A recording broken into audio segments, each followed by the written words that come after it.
I'm late.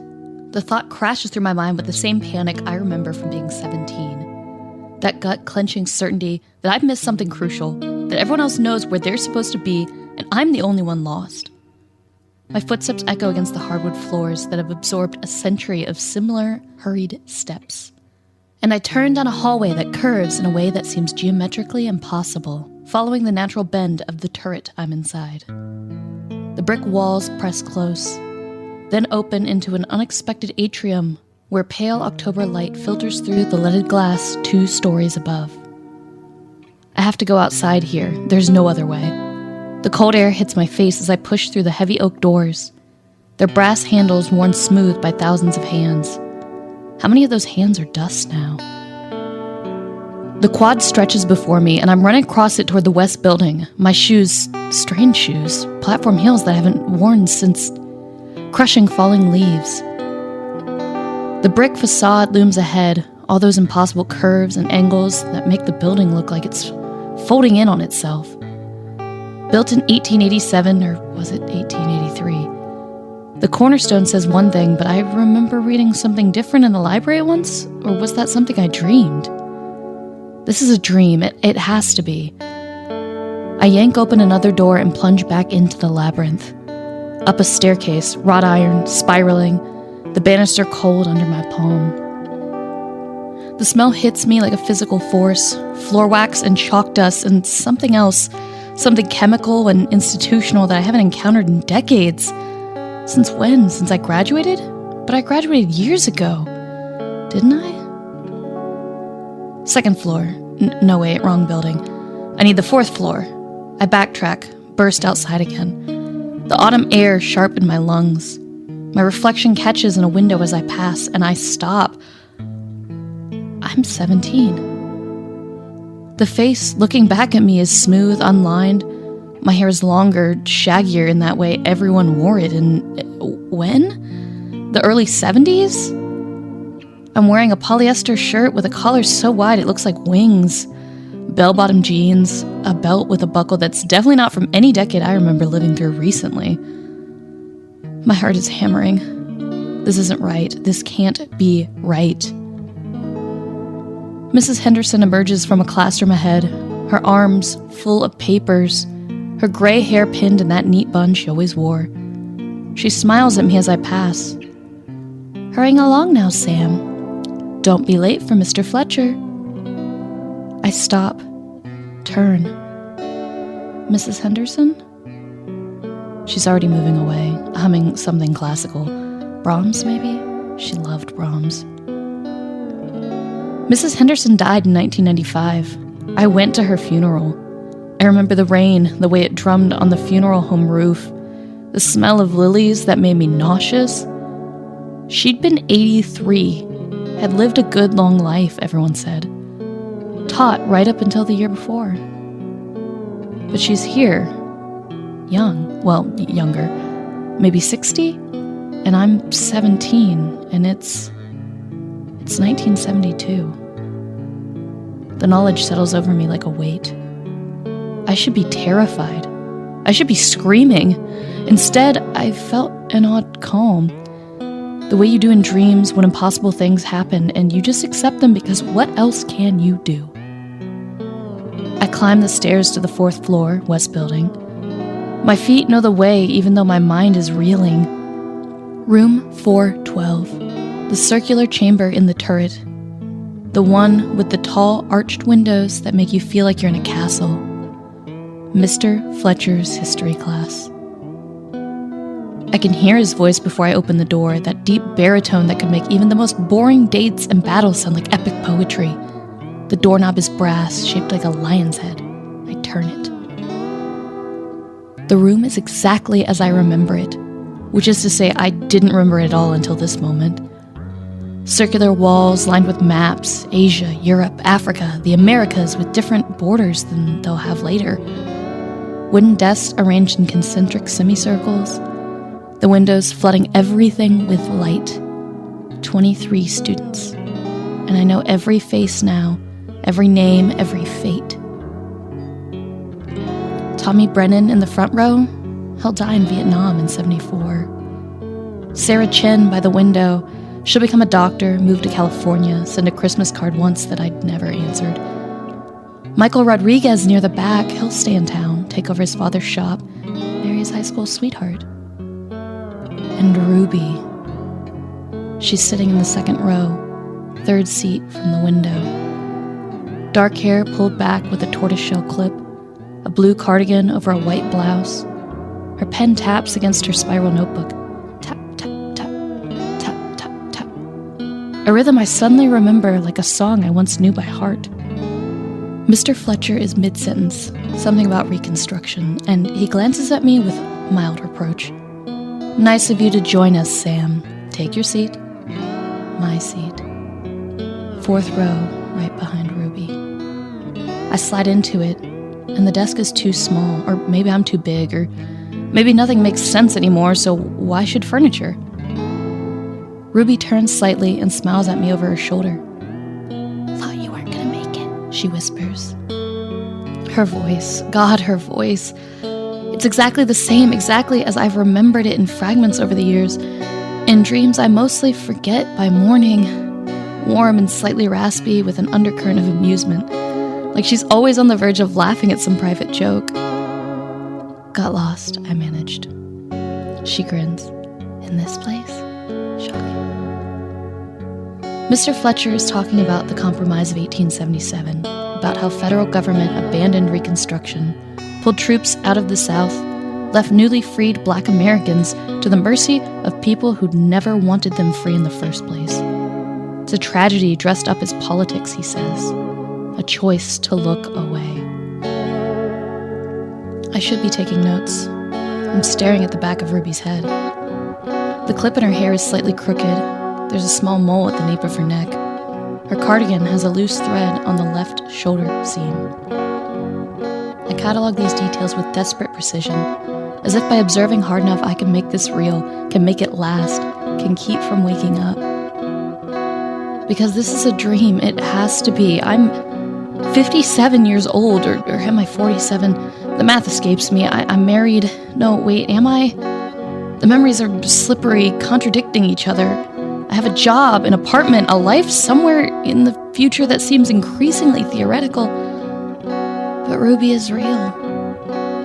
The way her shoulders move when she breathes is real. The way she shifts in her seat, crosses and uncrosses her ankles is real. She died. The memory surfaces like something drowned floating to the surface of still water.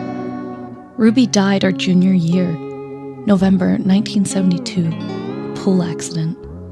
They said she'd had a seizure while swimming, went under before anyone noticed, but the time they pulled her out. I close my eyes, open them. She's still there. The class drags on. Mr. Fletcher assigns reading, pages 347 through 368. Questions at the end. Everyone groans.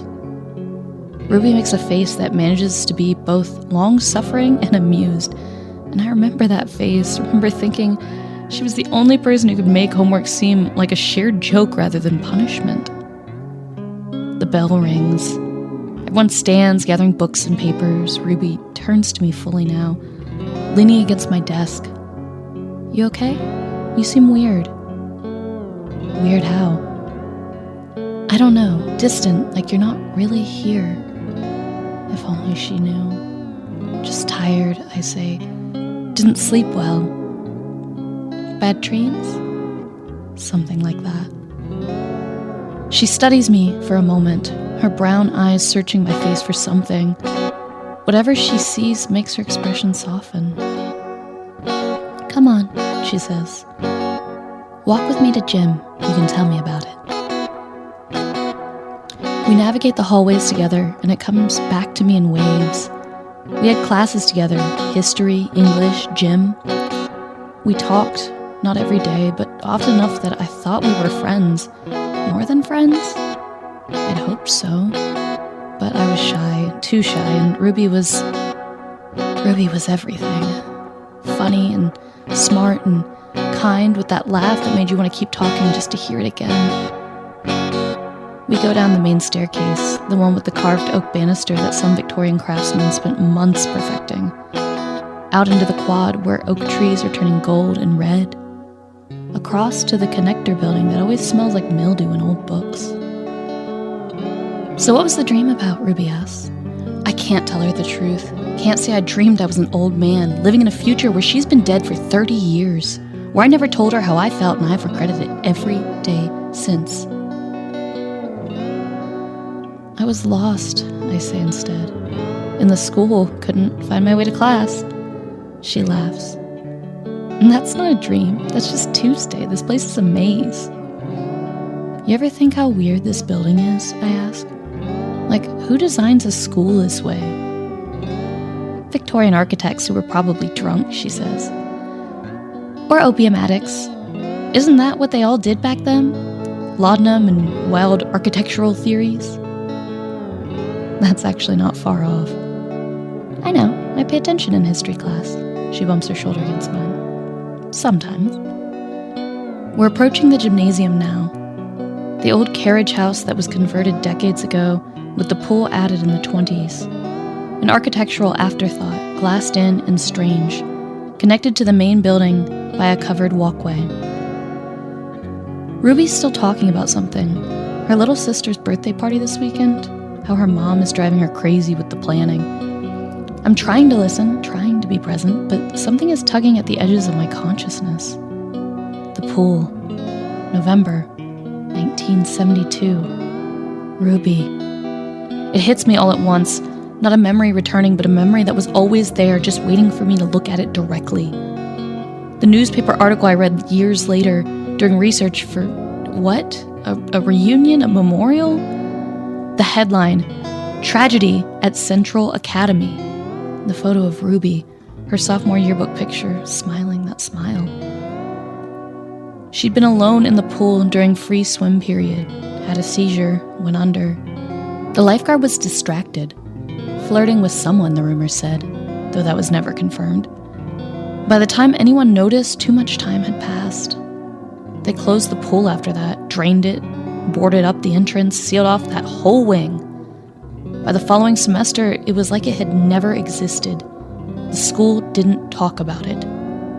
Grief was private then, swallowed and buried. I never went to the funeral. Too shy. Didn't think I had the right. We'd been friends, maybe, but not close enough that my presence would matter, or that's what I told myself. The regret has been a low hum in the background of my life ever since. Not loud enough to drown out everything else, but always there. The girl I never asked out. The words I never said. The future we never had. You're doing it again, Ruby says. We've stopped walking, we're standing outside the locker rooms, and she's looking at me with concern now, real concern. Doing what? Being weird, distant. She touches my arm. Sam, seriously, are you okay? What day is it? She blinks. Friday, November 3rd. Why? November 3rd, 1972. The accident was November 10th, a week from today. Ruby squeezes my arm gently. I need to go change. Mrs. Patterson hates when we're late. But hey, talk to me later, okay? If something's wrong. She disappears into the girls' locker room, and I stand there in the hallway, my mind racing. This is a dream. It has to be. Some fever dream my dying brain is conjuring, or a fantasy I'm having while I sleep. When I wake up, I'll be in my apartment, or my house, or wherever I live in whatever year it actually is. But if it's not a dream, if somehow, impossibly, I'm actually here, if I've been given this chance, I don't let myself finish the thought. I turn and head toward the boys' locker room, change into gym clothes that fit wrong because this body isn't quite mine, isn't quite real. The other boys are loud and rough, snapping towels and joking about things that aren't funny. I ignore them. Gym class is in the main building today, basketball. I'm terrible at it, always was. Coach Morrison yells at me to hustle, and I try, but my mind is elsewhere. Through the high windows, I can see the covered walkway that leads to the pool building. The glass walls, the corrugated roof. period crawls by, 45 minutes that feel like hours.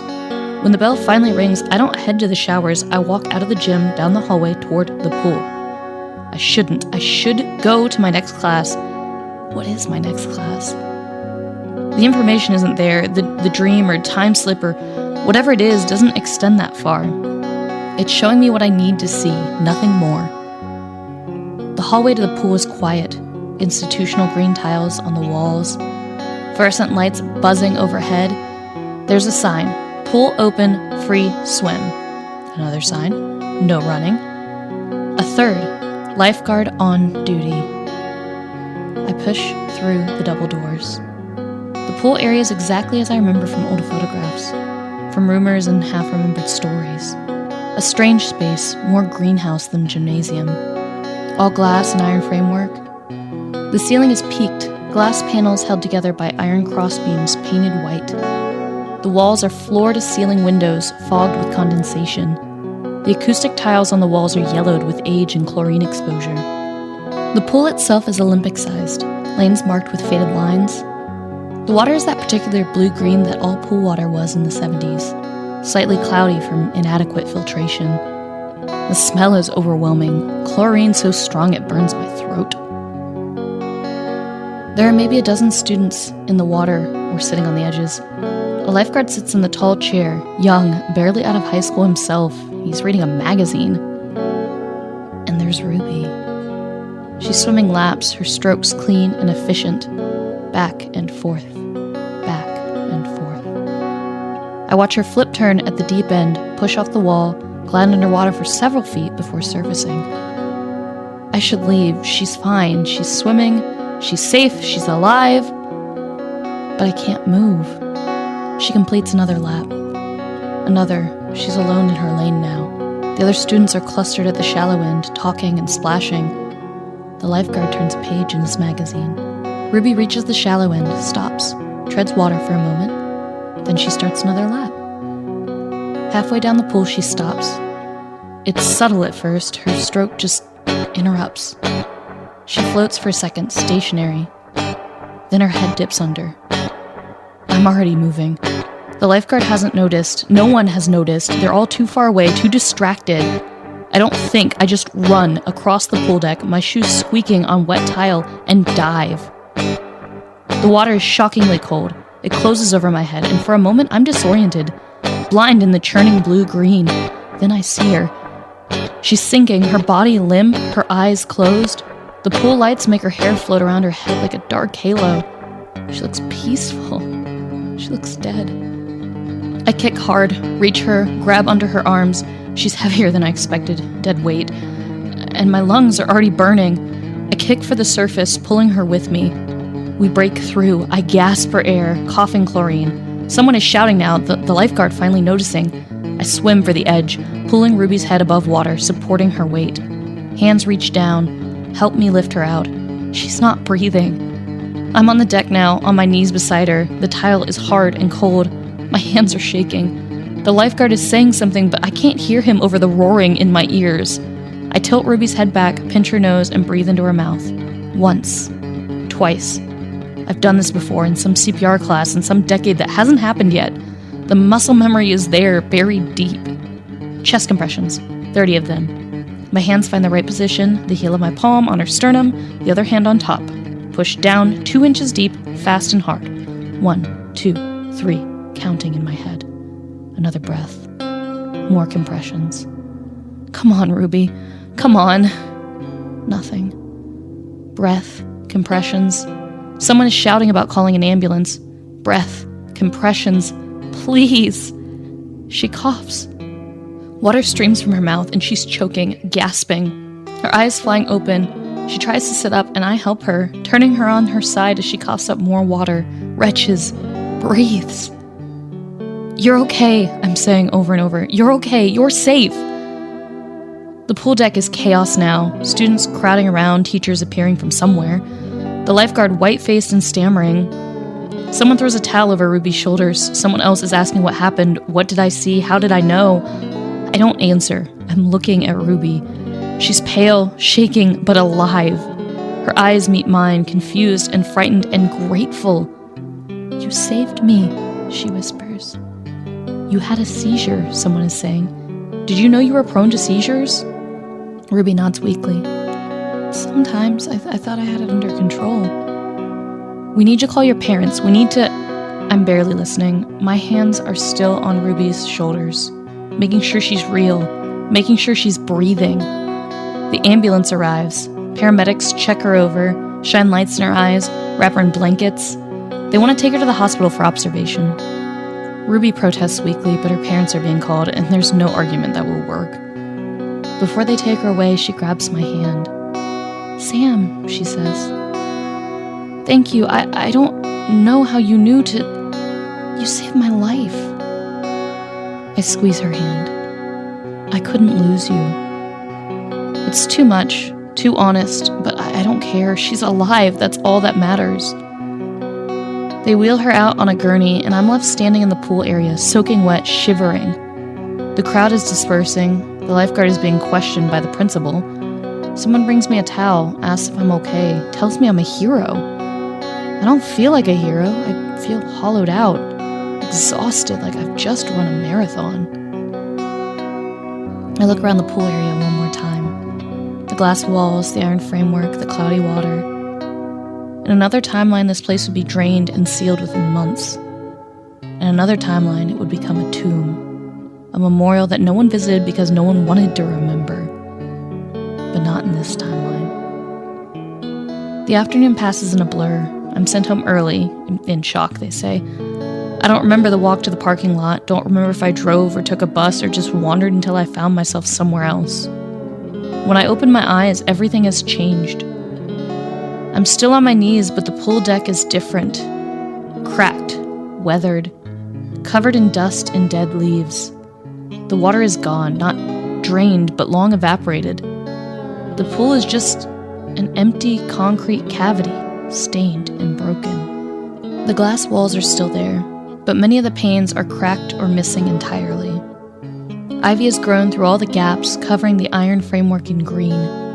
The acoustic tiles have peeled away in places, revealing the brick underneath. The ceiling lets in shafts of autumn sunlight, painting everything in gold. I'm not 17 anymore. I can feel it in my body. The stiffness in my knees, the way my back aches from kneeling. My hands are older, lined and weathered. And Ruby is beside me. Not the 17-year-old Ruby with the tortoiseshell clip and the blue cardigan. This Ruby has gray threads in her dark hair, lines around her eyes and mouth, the soft weathering of a life well lived. She's wearing jeans and a sweater, and she's looking at me with concern. "Sam?" she says softly. "You okay? You zoned out there." I stare at her, at this Ruby who is alive, who is here, who is middle-aged and beautiful and real. "What year is it?" My voice comes out rough. She frowns slightly. 2002. Are you feeling all right? Maybe we shouldn't be poking around in here. This place is probably full of asbestos.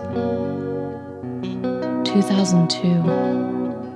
30 years after 1972. I look down at my hands. Wedding ring on my left hand, gold and worn smooth. I touch it, turning it slowly, feeling the weight of it. "How long have we been married?" I asked. Now Ruby looks genuinely worried. 25 years. "Sam, you're scaring me. Should we go? Do you need to sit down somewhere else?" "Tell me," I say. "Tell me about the pool accident." She sits back slightly, still watching me carefully. "My junior year, I had a seizure while swimming. You pulled me out, gave me CPR, it saved my life." She pauses. "We've talked about this before, many times. It's where everything started for us." "What happened after?" "After?" She's quiet for a moment, thinking. "The school made me get medical clearance before I could swim again. My parents were furious. At the school, at the lifeguard, at themselves for not being more careful. You visited me in the hospital that night and brought me terrible cafeteria flowers." She smiles at the memory. "You were so nervous, kept apologizing for the flowers. And And then you asked me to the winter formal. I said yes, we dated all through senior year. You went to state, I went to Northwestern. Long distance was hard, but we made it work. Got married in 77 right after graduation. She reaches over and takes my hand. Sam, what is this about? What's going on? I look around the abandoned pool one more time. The ivy, the broken glass, the way nature is slowly reclaiming this space. A tomb in one timeline, just an old forgotten room in this one. I thought I'd lost you, I say finally. I had this dream, this vivid, terrible dream where I never saved you, where you drowned and I never told you how I felt, and I spent the rest of my life regretting it. Ruby's expression softens. She squeezes my hand. Well, I'm here. You did save me, and you told me, remember? That night in the hospital, you were rambling, so nervous, and you just blurted it out. Said you'd had a crush on me since sophomore English. And you? And I said I knew, that I'd been waiting for you to say something. She smiles. You were terribly shy, Sam. If I'd waited for you to make the first move, we might never have happened. I lean forward and kiss her. She tastes like coffee and chapstick, familiar and real. When I pull back, she's looking at me with a mixture of concern and affection. Was it that kind of dream? She asked gently. One of those ones that feel so real you can't shake it? Yeah, I say. Something like that. But I'm not sure it was a dream. I'm not sure what it was.